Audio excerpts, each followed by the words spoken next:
Hi, so the first of my wonderful packaging solutions has arrived today, and it is the Swag Starter Pack. Now, I wanted to actually unpack one of these and show you what they look like, because the website is really lovely and visually quite beautiful, and there's really nice artistic shots of the swags rolled up with some produce, but you don't really get to see when I actually have a bag, how big is it, what's going to fit in there. They give you dimensions, but if you're anything like me, dimensions on paper don't actually equate to understanding the volume of something, and it's much better to see, feel, touch, and play around with it. So I'm going to do that for you guys. You get a preview of a starter pack live with me today. So the starter pack comes with a large swag, a long swag, and two small swags. We're going to start with the large, which is this size here. It's actually the size of a cushion that you might have on your lounge. It's quite substantial, and this is where you can put quite a bit of produce. Looking in, I would say you would get, just to give you an idea, if you happen to have 4 heads of cauliflower, you'd fit 4 heads of cauliflower in here quite easily. So say we're going to do 1 head of cauliflower, and this guy's about a 3/4 size because I've already had some of that. And this is one ginormous button squash.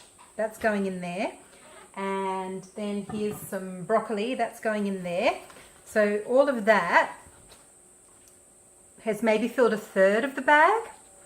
So that's pretty decent. And when I get to figure out how I'm going to coordinate these things, probably what I would do is use the big bag for my main cooking vegetables. So if I'm going to do a stir fry or some steamed veg or something like that, I can just pull this one big bag out, and all my vegetable produce that I'm going to need for cooking is in this bag.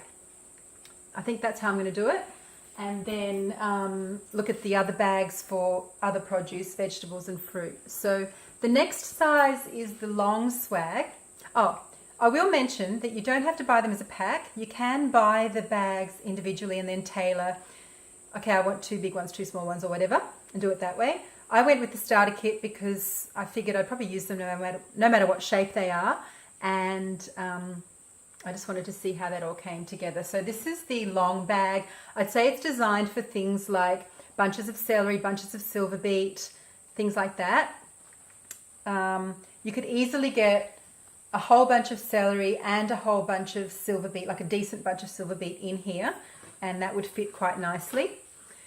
Having said that, I do tend to prep my greens, because most of my greens will end up actually going into smoothies, and I like to be able to grab a fistful of the greens without having to deal with the de-stemming process in the mornings when I'm running out the door.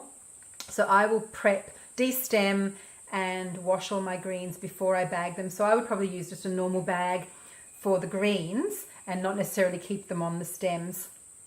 But they would fit in here if that's the way you roll. You can just throw them in there. That looks great. Then you also get 2 small bags, and they're color-coded to help you remember when you go to your fridge. You go, okay, this one is my fruit and this one is my greens or whatever. So this is the small. It's still a nice size. You would easily fit in there like a bag of carrots, maybe 4 or 5 zucchinis, a good handful of beans, things like that. So it's a fair size. Or if you were going to put fruit in there, I'd say you'd get at least 10 or 12 apples. So that's the size of a small bag. A dozen apples would fit in there comfortably. Yeah, so fruit you'd probably store differently to your vegetables in their own bag. They do tell you on the website that if you've got fruit that ripens, like soft fruits, store them in the fridge unripe or less ripe, and then take them out and ripen them on the counter as you're wanting to eat them.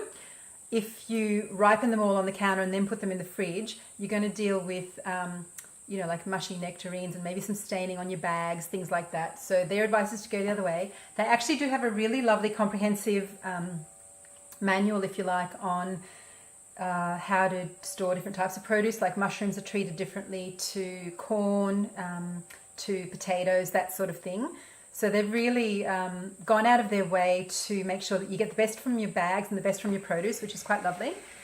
I ended up getting 2 of those starter kits because, as I mentioned, I actually eat a lot of produce, and I'll also have potatoes and onions and things in the cupboards that I'll want to hold. And then there'll be ones that are washing and on the go. And I tend to get produce on different days, depending on my movements into town to farmers markets, deliveries, that sort of thing. So I'll always want to have a couple that are in the cupboard ready to go while the other ones are washing and drying. So I opted to go that way.